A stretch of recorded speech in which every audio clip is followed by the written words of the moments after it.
আপনি রাস্তায় হাঁটছেন বানরের মূর্তি নিয়ে, বানরের সাথে আপনার কি সম্পর্ক? বানরের সাথে বাঙালি সংস্কৃতির কি সম্পর্ক? আমরা কি বানর থেকে আসছি? তাহলে বানরের মূর্তি আমি হাঁটে নিয়ে হাঁটবো কেন? বানর থেকে আসছে কারা? ওই যে শনিবারে যারা মাছ ধরতে নিষেধ করা হয়েছিল তারপরে মাছ ধরেছে, আল্লাহ পাক বলছেন ওদেরকে বানর বানিয়ে দিয়েছে। জানেন না এটা? একটা প্রজন্মকে আল্লাহ বানর বানিয়ে দিয়েছিলেন, কোরআনে দলিল আছে। আমরা কি সেই প্রজন্ম? বানরের মূর্তি নিয়ে রাস্তায় হাঁটবো কেন? এর আপনি পেঁচার সাথে আপনার কি সম্পর্ক? পেঁচা কি আমার ভাগ্যের প্রতীক? পেঁচা অমঙ্গলের লক্ষণ? এগুলো কি শুরু করেছি আমরা? না আমরা মুসলমান হতে পেরেছি ঠিক মতো, না বাঙালি হতে পেরেছি ঠিক মতো। ঢাক, ঢোল, ডুগি, তবলা কি শুরু করেছেন আপনারা? আসলে বাঙালি সংস্কৃতির মধ্যে কি বোঝাচ্ছেন? এত বাঙালি বাঙালি করে চিৎকার করেন, তাহলে আপনি এগুলো করছেন কেন? কথা বলেন।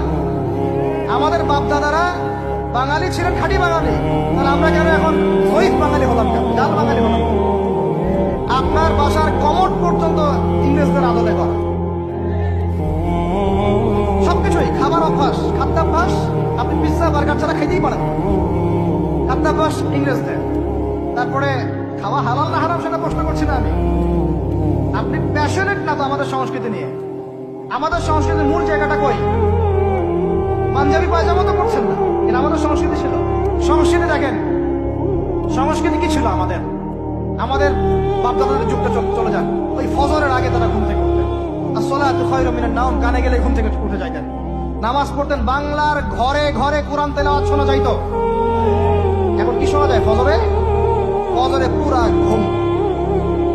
প্রথম কাতারে আপনি যে কটা মানুষকে পাবেন তার মধ্যে 90% দাঁড়িয়ে থাকা যুবকদেরকে আপনি পাবেন।